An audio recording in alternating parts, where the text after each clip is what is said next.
Assalamualaikum warahmatullahi wabarakatuh.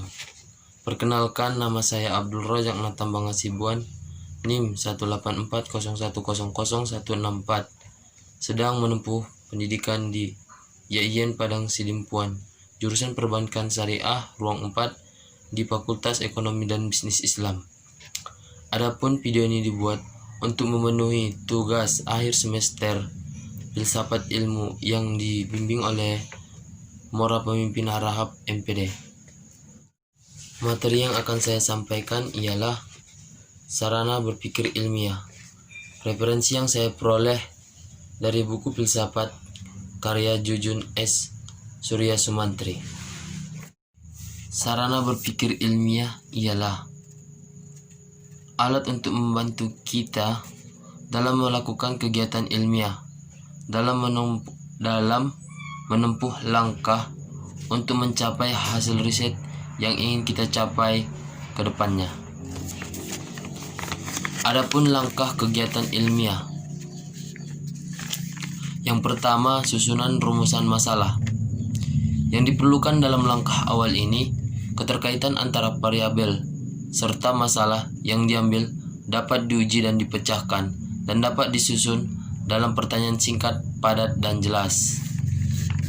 Yang kedua, susunan kerangka teori. Pada langkah ini, pengumpulan keterangan info berupa data fakta di lapangan yang sejatinya akan mendapatkan penjelasan tentang permasalahan yang terjadi.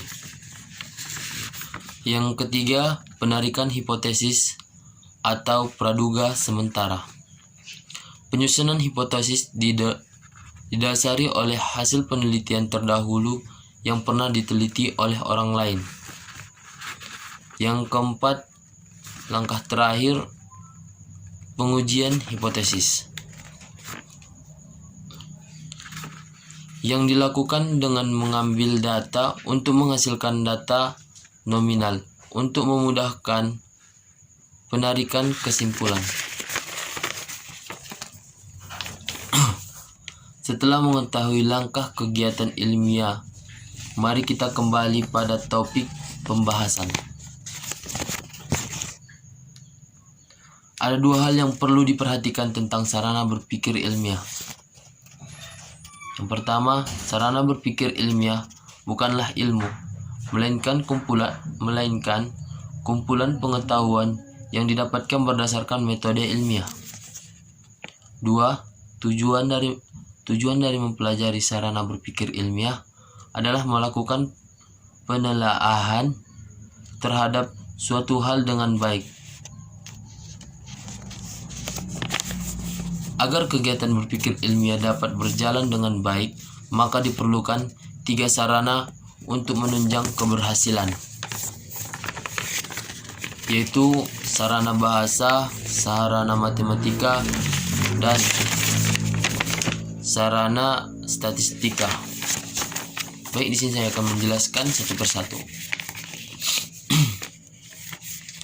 Yang pertama, bahasa merupakan alat komunikasi verbal yang digunakan dalam sehubung proses berpikir ilmiah, di mana bahasa merupakan alat berpikir dan alat komunikasi. Bahasa juga serangkaian bumi, lambang yang membentuk arti dan makna tertentu. Bahasa mengalami perkembangan dikarenakan pikiran manusia juga berkembang.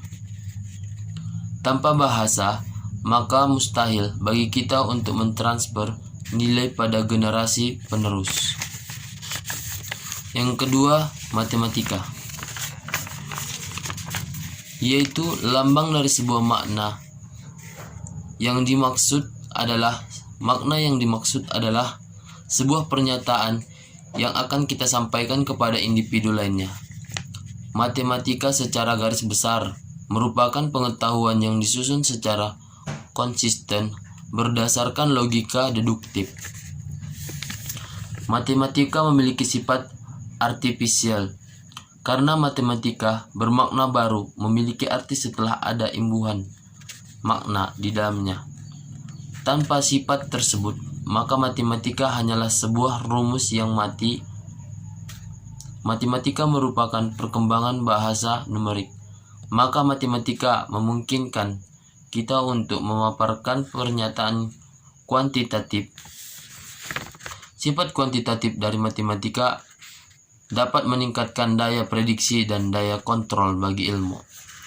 Ilmu memberikan jawaban bersifat ekstrak yang memungkinkan pemecahan masalah secara tepat.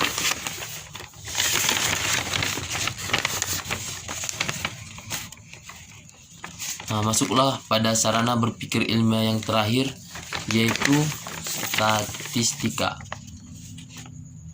Statistika merupakan kegiatan dari perangkat metode ilmiah. Oleh karena itu, statistika mempermudah para peneliti untuk melakukan generalisasi dan menyimpulkan karakteristik suatu kejadian secara lebih pasti dan bukan secara kebetulan. Mungkin hanya itu yang dapat saya sampaikan. Kurang dan salahnya saya mohon maaf. Akhirul kalam ini, wallahul muwaffiq ila aqwamit thoriq. Wassalamualaikum warahmatullahi wabarakatuh.